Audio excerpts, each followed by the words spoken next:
During the height of the Iraq and Afghanistan conflicts, a lot of Vermont National Guardsmen were sent over into harm's way, leaving nervous young families behind, families who sometimes needed help. Keeping the heat on in the houses, fixing leaky roofs, automobiles. Retired Colonel Phil Murdoch was wing commander of the Air Guard then. Now he's vice president of the charitable foundation that helps Vermont Guard families with the unexpected. This week, those tables were turned. It is with great pleasure that we want to return some money to that was in our unclaimed property division. State Treasurer Beth Pierce presented Murdoch and other foundation leaders with a check for $1,301. They didn't know they had coming. This is probably 3 or 4 years old, and it was returned to us this year as part of our unclaimed property law. I was shocked because I don't normally lose track of money. But it must have been, we were starting an air show several years ago and we had to cancel it. Likely a deposit from the 2013 event they had to suddenly cancel. The money found its way to the treasurer's office. Her staff, in turn, tracked them down. I can't imagine Thank you it. for doing the detective work to find The treasurer's site now lists 106 different amounts due all sorts of other nonprofit foundations waiting to be claimed. If only, Pierce says, more people would log in and check. We want to get those dollars out. This is about consumer protection, first and foremost, unclaimed property.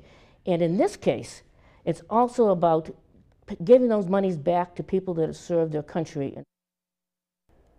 Heading into the holidays, Treasurer Pierce has $80 million she'd like to return, which is due to more than 400,000 different individuals and groups. Since our story aired in November, Pierce reports a marked uptick in claims, now running well ahead of last year, and last year was a record. It's easy and it's free to check. You just plug in your name. The links are posted right now at mynbc5.com. South Burlington police are warning about a convicted sex offender who's expected to be living in the city soon. Yitha Mumbamba is scheduled to be released from jail Sunday. He was convicted in 2011 for sexual assault on 2 adult women.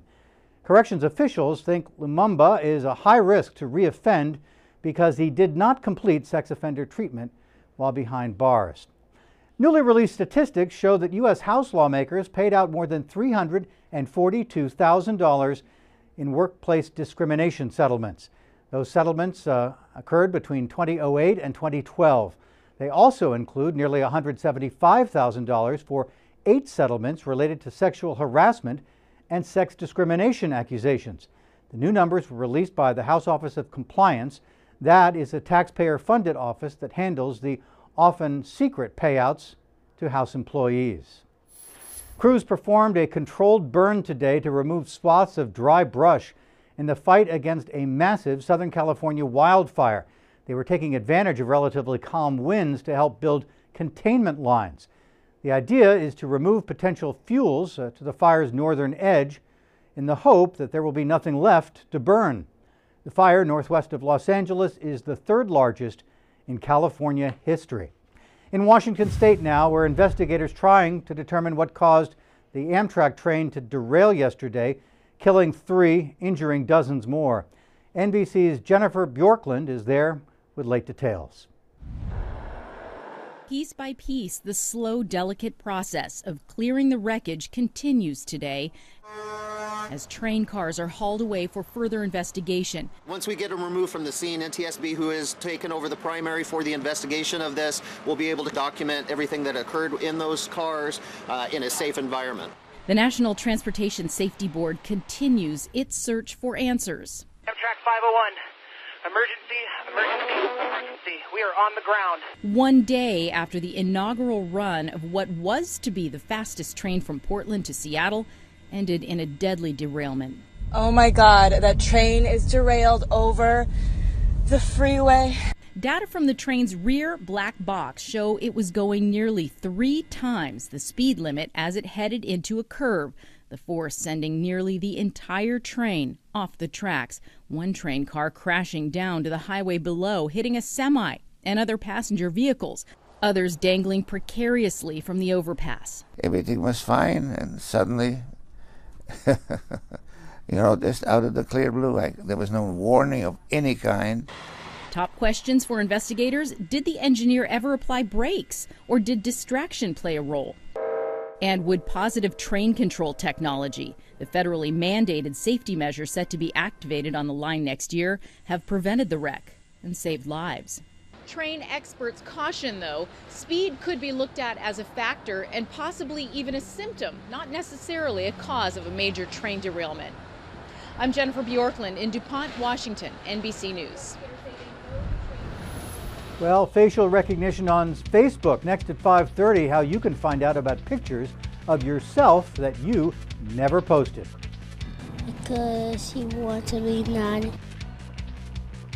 A young boy has a simple explanation for why he called 911 on the Grinch. That's next.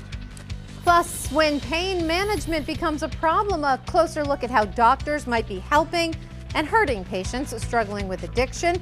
That State of Addiction report is still ahead. And a local warehouse transforms into Santa's workshop, the community effort to make sure every child has a happy holiday. Those stories are coming up when Brian Colleran and I see you at 6 o'clock. You're watching NBC5 News, and we'll be right back.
Now, live, local, late-breaking coverage continues.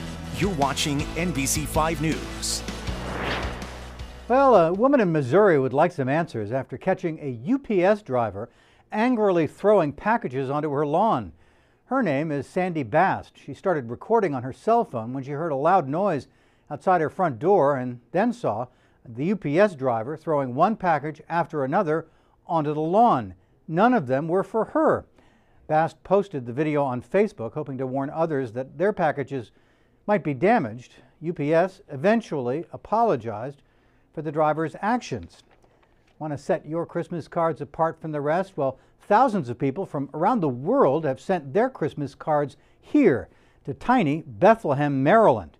This post office then sends them out with a postmark bearing the town's biblical name. Bethlehem's post office says it processes up to 3,000 cards a day. They come from as far away as China and the Netherlands. One little boy was worried a holiday Grinch was going to stop Christmas from coming, and so he did what anyone else in his shoes would do in an emergency situation. He called 911. The officer who took the call assured the 5-year-old that everything would be okay. Symphony Privet has the story. To dial 911, oh my God, no. 5-year-old Tylen Pittman was watching a video on his smartphone and didn't like what he saw. So he decided to call 911. Because he wanted me not. And not long after placing that call, a Byram police officer showed up. What are you going to do when he tries to steal your Christmas? I'm going to try to come at my house and take a jump. Byram PD kept their promise. Grinch is not going to come steal your Christmas. I won't let that happen. They got a hold of the Grinch and let Tylen do the honors. Look, there's a lock right there. Lock him in. Twist it. Once Tylen thought the Grinch had enough time to think about his actions, he walked in the cell for a little one-on-one with the Grinch. You get saved the day. After the Grinch served his time, Tylen got to tour the Byram Police Department and was sure to offer his services should they need him again in the future. You're going to chase him so fast? I'm going to ride my motorcycle so fast. Symphony Privet reporting.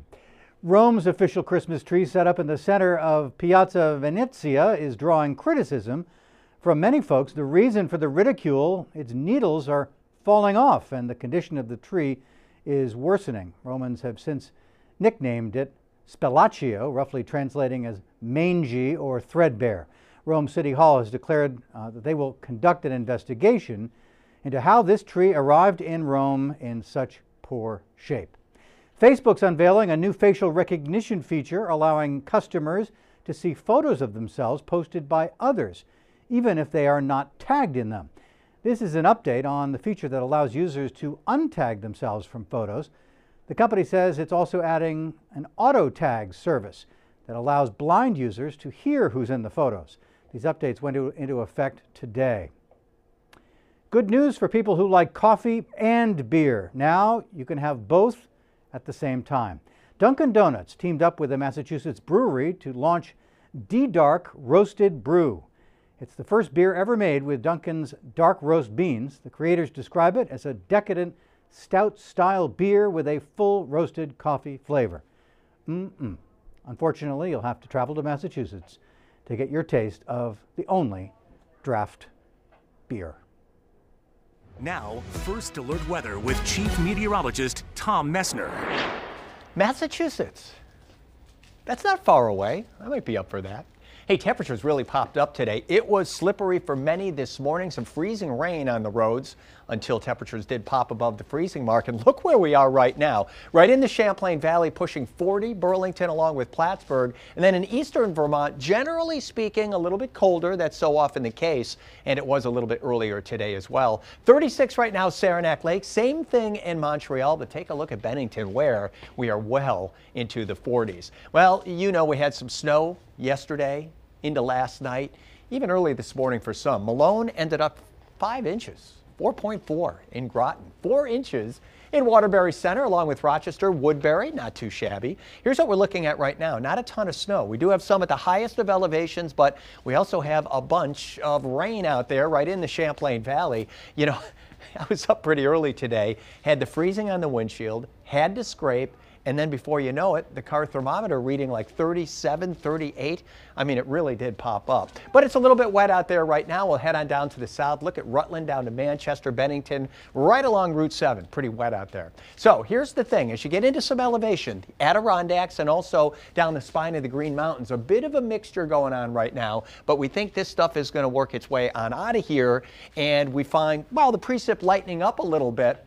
And then by tomorrow, boy, a different story. So hold that thought for just a minute, because we begin with clouds tomorrow, maybe a mountain snow shower or two, mostly cloudy lunchtime, which means the clouds starting to bust up a little bit. Mix of sun and clouds as we get you into the afternoon. Note we're around the freezing mark first thing, and then temperatures starting to fall at least a little bit. So here's Futurecast. Looking ahead, 7 o'clock tonight, still a few rain and snow showers around. We'll take you right through the overnight. Here's the beginning of the upcoming day on Wednesday. I think in the valley areas we're going to be fine for the commute. Maybe a few lingering snow showers, highest of elevations, including the Northeast Kingdom. And then we'll take you through the day. I think temperatures starting to fall a little bit by the afternoon, but it gets brighter out there. I will tell you this, the day after tomorrow, Thursday, first official day of winter, oh man, is it going to be cold. High temperatures in the sunshine, only in the teens. So here's the deal for tonight. Rain showers, seeing that in the valleys right now. A little bit of snow expected late, and we're finding some snow in the mountains too.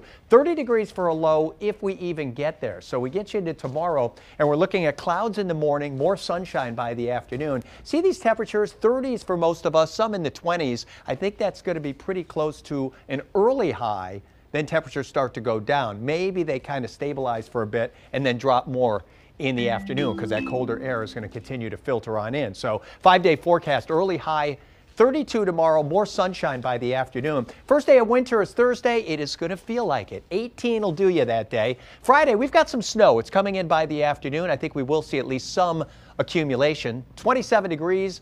Any mixture, meaning some snow and rain, going to just rain. On Saturday, it gets warm, 44. So some scattered snow showers around Sunday. I think we'll find some light snow Christmas Day. So Christmas Eve into Christmas Day, it's going to be festive. 31 degrees. Then on Tuesday, expect to see more clouds than sunshine. It is going to be a little bit colder with a high of 23. So Stuart, hang on to your hat. At least keep it around because this warm stuff is not going to last. It gets colder by tomorrow afternoon.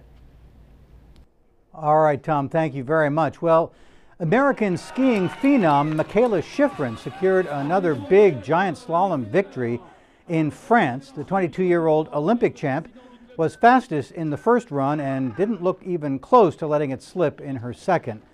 Shiffrin posted a large enough margin to defeat her nearest competitor, Tessa Worley of France, by nearly a full second. That's a lot. For Shiffrin, it's her third victory of the season, 34th of her career. Next at 5:30, a Christmas village unlike any other, both in size and in number of pieces. And then coming up new at 6, this is a bittersweet day for all of us here at NBC5 as we say a fond farewell to a broadcasting legend. We hope you'll stick around for our send-off to Gib Brown. You're watching NBC5 News.